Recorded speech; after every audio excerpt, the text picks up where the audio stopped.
मराठी लोकांनी महाराष्ट्राबाहेर यावं, मग काय ते दाखवू। भाजप खासदार निशिकांत दुबेंची मराठी भाषिकांच्या विरोधात गरळ, तर आपल्या घरात कुत्राही वाघ असतो केलं विधान।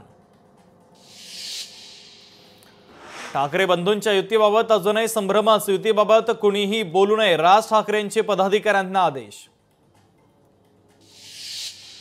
ठाकरे बंधूंच्या एकतेमुळे महाविकास आघाडीची एकता धोक्यात असण्याची शक्यता। काँग्रेस आगामी निवडणुका स्वबळावर लढण्याची शक्यता।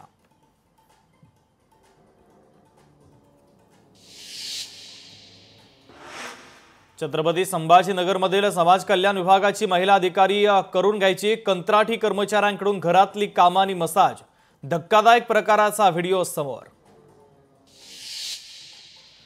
जनसुरक्षा विधेयक याच अधिवेशनामध्ये मंजूर होण्याची शक्यता। विधेयकाचा आढावा घेण्यासाठी मुख्यमंत्री उपमुख्यमंत्र्यांची बैठक।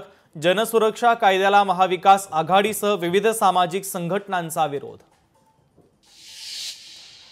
मुख्यमंत्र्यांच्या वर्षा निवासस्थानी संध्याकाळी भाजपच्या मंत्र्यांची बैठक। अधिवेशनातील कामकाज, मंत्र्यांची कामगिरी आणि स्थानिक स्वराज्य संस्थांच्या निवडणुकांसंदर्भात देवेंद्र फडणवीस करणार मार्गदर्शन।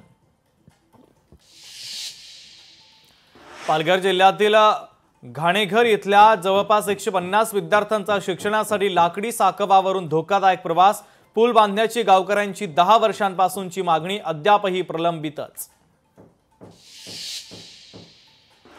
पुणे रेल्वे स्थानकासमोरील महात्मा गांधीजींच्या पुतळ्याची विटंबना करण्याचा प्रयत्न। माथेफिरू पोलिसांच्या ताब्यात, तर पुणे काँग्रेसकडून निषेधार्थ आंदोलन करत पुतळ्याला दुग्धाभिषेक। फिल्मिस्तान स्टुडिओ होणार इतिहास जमा। फिल्मिस्तान स्टुडिओ रिअल इस्टेट प्रकल्पात होणार रूपांतरित।